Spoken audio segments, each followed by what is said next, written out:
Hello, my name's Kathy Elliott, and I'm based in the Political Science Department, and I'm also Vice Dean Education in Social and Historical Sciences. And I'm so sorry not to be able to present to you live today, but I am hoping to be able to dial in and join the conversation, so hopefully we will get a chance to talk a bit, or do feel free to contact me at a later date if that isn't possible. And I'm basically here to tell you how much I'm loving using MyPortfolio, which is otherwise known as Mahara, I think. And so I'm just going to run through with you why I'm using it, what I'm using it for, and then a few examples of what the students are using it to do, which I really love, and I hope you will as well.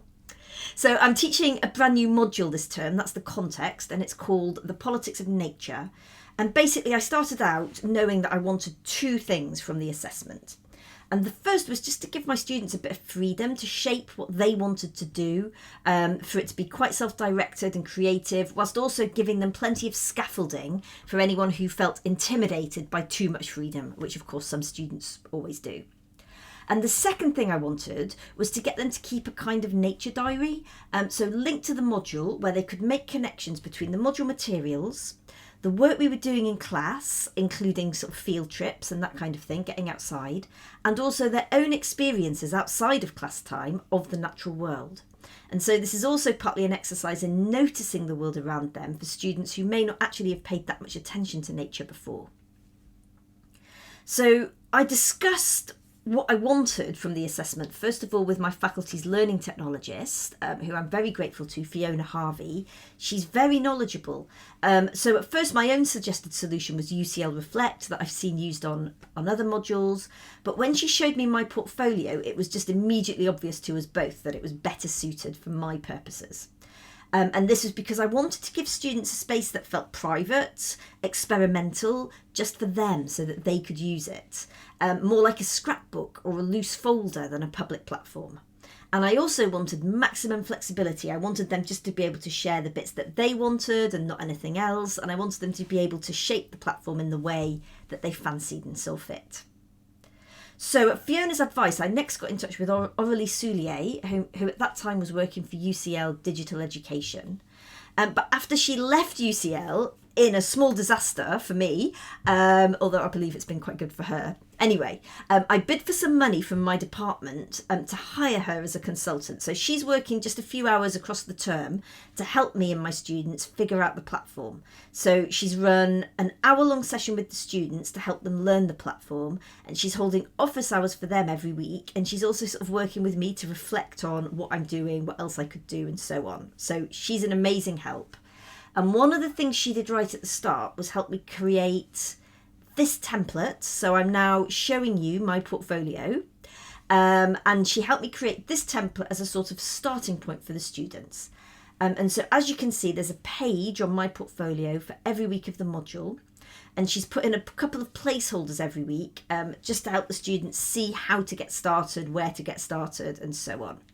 And she's put into that template the prompts for each week's work. And these prompts are also on Moodle with the rest of the module materials so that students can sort of be thinking about them as they're getting on with the rest of their work. So here are the prompts for our work in week 6. This is the week where we also visit Kew Gardens. And as you can see, I'm not asking students to respond to all of these prompts. I'm not that mean. But the emphasis is on choice and asking them to have a look through the prompts and to do whatever they're interested in, or they can also do something completely different. But most students do respond to the prompts in some shape or form, and it just gives them a bit of scaffolding, something to sort of hook it onto and then develop it from there.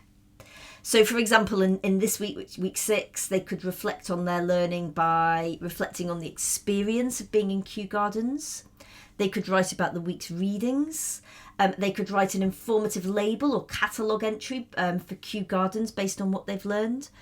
Or they could write a little piece for policymakers or politicians to try and persuade them of a particular policy intervention that they think should be taken, again, as a result of the work they've done over the week. Okay, so let me show you an example of a student's work. So as you can see, this student has written about her experiences of Q, noting down some of her most important observations and thoughts, which is great. She's doing that right at the time, probably on the day of the trip, so she's not going to forget. So she's got all that there. And she's also, if you read further down, she's also making a connection between her work on this module and her work in her other modules as a history student. She's also added this great slideshow of photos that she took on the trip, including some of the signage in the Palm House where we spent quite a bit of time, which is a nice reminder for her or for us of what she saw. It gives her a chance to show her digital skills and multimedia skills using multimedia on MyPortfolio. There's also quite a nice picture here of some other students on the steps at the Palm House, and I think they're presumably also taking pictures for their portfolios. Another thing to note about this particular portfolio is that the students created an additional page for selected extracts. This is currently empty, but my suspicion is that she's done this either to ask for my or another student's feedback on certain extracts. So MyPortfolio allows you to do this. You can share either the whole portfolio or just a particular page, and I'm strongly encouraging students to do that, and they can share with me if they want feedback. So I have a feedback policy. They can ask for feedback on a certain amount of work. They can ask another student for feedback, a friend or a named student or someone who's offered, and they have a WhatsApp group where they swap these offers, or they can share it to the whole group. And I've got some students who are going through every portfolio that's been shared with the group and just giving a couple of maybe quite short comments, just giving their encouragement and feedback and perhaps some suggestions.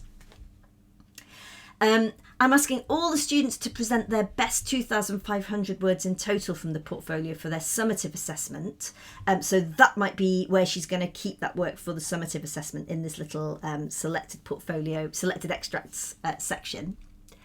To help them select which pieces of work to put forward, I have given them some assessment criteria, as I would do for any assessed piece of work, and that helps them understand how their work will be judged.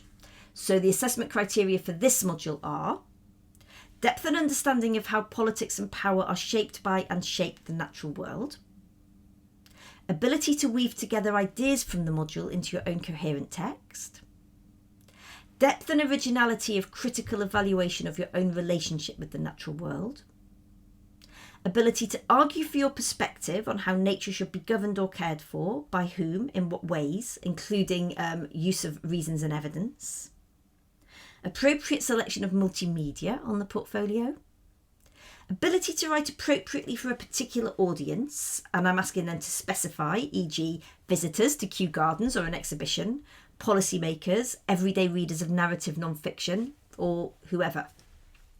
Creativity of work on the portfolio, evidence of learning and development over time, that's actually quite important. Depth of critical engagement with the module materials and reading, extent of additional research and further reading, craft of writing, including readability, spelling and grammar, and of course accuracy of bibliographic materials. And because this is a portfolio that can be hyperlinked, all students can do their own little bibliography at the end of each post. I will give students the opportunity in a cover sheet to their assessment to tell me how far they think their work meets the criteria. And they can also in that cover sheet tell me if they think there are some criteria that are actually less relevant to what they're trying to do in their portfolio, just so that I know that. And I've told them that that's fine. You know, they can self-direct and focus on those assessment criteria that are most important to them. Okay, before I finish, I just want to give you another couple of examples of portfolios to give you a sense of just the diversity of what students are doing, because I've been unbelievably impressed with the work that some of them are doing. It's really amazing. So this student is using the portfolio just as a place, first of all, to keep her notes and bullets. And I won't show you this because it's kind of a bit unfair, but some students have also been keeping little notes for themselves here and there of things they want to follow up on or write about later in this sort of format, which I love to see, right? Them to sort of just give little reminders for themselves so they don't forget of the things that interest them, that they want to sort of pull that thread later. All right, so scrolling down, we can also see that is writing about her reactions to the week's reading, and I really love the way, and I think the portfolio enables this. She's writing in this kind of really unforced and natural way about her reaction to the reading. So she's written, I thought, yes, yes, yes, right? And I think students really do learn more from engaging genuinely with the readings and how it's making them feel and what it's making them think. including what they love, what they weren't sure about, what they strongly disagreed with, rather than writing, a bland 5-paragraph essay that summarises or tries to guess what the module tutor might be thinking about the module or about the reading or whatever. Anyway, so scrolling down, here she is linking her encounters with the natural world in London to her work on the module, and she's taken some great pictures to illustrate some of the thoughts that she's having, and she's showing that she knows how to use those on MyPortfolio. All right, so looking at another example, this student has started out by writing about a key concept from the week's work, the sublime. And then she's written in more detail her response to one of the week's readings a little bit further down.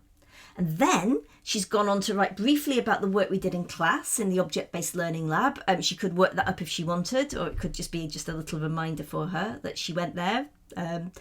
And then she's reflected a bit on her experiences during the week. And then finally, this is what I love, she shared some wonderful artwork of her own. And you can see how these ideas sort of build up from the concept to the reading to the work we did in class, then to her own creative response to it, linking back to ideas and concepts from the week's work. There's so much more wonderful work I could show you, but let me just give you this one last example because it's a little bit different. So this student is running a little project, and she's going to take care of some plants on her own throughout the module. And so she takes a photo and gives us an update in the portfolio every week. And usually she manages to link the plants and their growth and their needs to our work in the module. So here's week 1, here's week 2, and then skipping ahead, here's week 4. And she's now linking the work that we've done on timing and nature during week 4 to the fact that her plants are needing sort of time to grow, which is really lovely. And I can't wait to see how her plants are looking by Christmas. So what do the students think about this method of teaching and using digital tools for assessment? Well, I had a quick chat with them because I knew I was going to be recording this video, and they seem pretty unanimous that they don't just like it, they love using the portfolio. Some of them are working harder than others, some of them are not doing a lot, but a lot are. And I think all of them have done something. And they all said that they valued the opportunity to learn digital skills, to have something tangible to show for the module, to work in a more creative and experimental way that centres their learning. I mentioned the possibility of using a blogging platform instead to see what they'd say, and they said they thought that would be fine, but they also said that they really liked the flexibility, the privacy and the scrapbook feel of MyPortfolio, so they agreed with me that this was a better choice than a blogging platform would be for this particular sort of scrapbook style assessment. Okay, I'm going to leave it there. I'm happy to talk more about MyPortfolio anytime, about the module, about the work my students are doing, but I just want to make one plea. So having Aurelie on board has really helped me figure out the platform. It's helped the students figure out the platform. She has chased up students that aren't working to make sure they're not stuck. And she's just sort of helped me reflect and work with me, which has just been fantastic. Especially, I'm not going to lie, in the horrible moment when I thought I'd deleted a student's portfolio accidentally by mistake. I hadn't, so that's good. But I'm just massively grateful to my department for paying for this support. But if digital education could offer that in future, I'm sure that would really increase the number of people who feel confident to use this tool and give their students a really meaningful experience of learning and assessment using digital skills. So highly recommend it. Please come and chat with me if you want to know more, and hopefully I will see you on Tuesday.